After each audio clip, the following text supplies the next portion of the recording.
Abrahamsen forced his way into the bedroom with his camera. Bergmann, Monson, Reuter, and Abrahamsen's colleague from forensics, Bergmann could never remember his name, all remained standing silently in the dark hallway. A minute later, Abrahamsen reappeared. He'd been thrown out of the bedroom, and a brief quarrel arose. Reuter intervened to stop it. "I have to know what position she's in," said Abrahamsen as he was pushed across the hall by a massive EMT. "Trying to save her life, if that means anything at all to you, Georg." Reuter appeared to have gotten his resting pulse back. Abrahamsen loosened his grip on the camera. Reuter went back into the room with the two of them and evidently worked out an amicable arrangement, or at least so it seemed, as Abrahamsen remained in the bedroom. After putting on shoe protectors and a hairnet, Bergmann spent the next 5 minutes walking around the apartment. He started in the kitchen, which appeared to be completely new. The modest contents of the cupboards appeared to confirm his initial impression that the apartment was used for quite different purposes than a residence. A few plates and long-stem glasses, wine glasses, champagne in the refrigerator. Nothing edible. The countertops were bare. The perpetrator might have taken anything that could lead them to him, but that seemed unlikely. He cast a glance out the kitchen window toward the back courtyard. A lamp shone down by the entryway into a couple of windows. The curtains in the bedroom had probably been drawn, and there was almost certainly a light-proof blind or something like it as well. For a couple of seconds, everything seemed completely hopeless, as if this winter would be the last one, that there would never be another summer.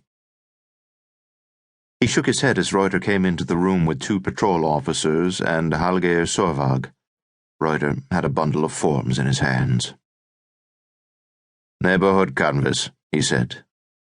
There were sounds in the hall, and a stretcher came into view. Bergmann went to have a look at the slight woman, no, the young girl with the oxygen mask over her mouth. The blanket they had placed over her was already drenched with blood. Remnants of duct tape were visible on her wrists, and her eyes stared stiffly up at the ceiling, as if she were already dead.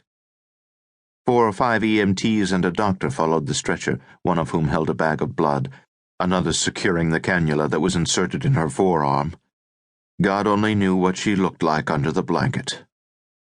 Bergmann felt a shiver down his spine, and his whole body shook uncontrollably for a moment. The sight of the girl made him feel that all this was his fault, that he was to blame for everything that had happened to her.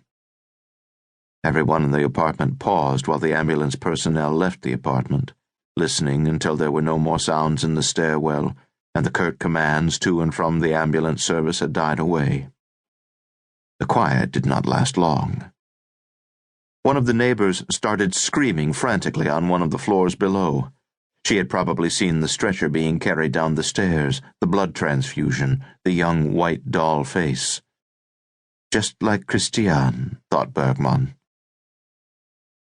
"I need to take a look at your pictures," he said to Abrahamsen, who handed him the camera. He clicked over to the display screen. How young could she be? She had to be one of the youngest prostitutes in the city. Bergmann felt an almost uncontrollable fury rise inside him.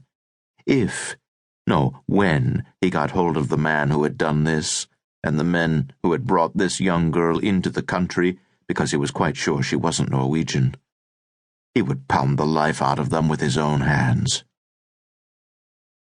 She must have been tied up by her wrists against the headboard on the bed. At least, that's what it looked like. The tape over her mouth had been pulled off and hung slackly from her cheek. It would take him many weeks to forget what the rest of her looked like. "Fucking bastard," he said to himself. He had to walk around the room a few times and catch his breath. He was on the verge of pounding his fist into the wall, splintering the double doors with his skull and kicking down everything that was in the white-painted room: chairs, dining room table, a TV, a bookcase. He went into the bedroom last, after all the others had already gone in, as if the situation were more dangerous for him than for them. A large double bed occupied the middle of the room. Sure enough, remnants of grey tape hung from the wrought iron posts at both the head and foot of the bed. It was me and the first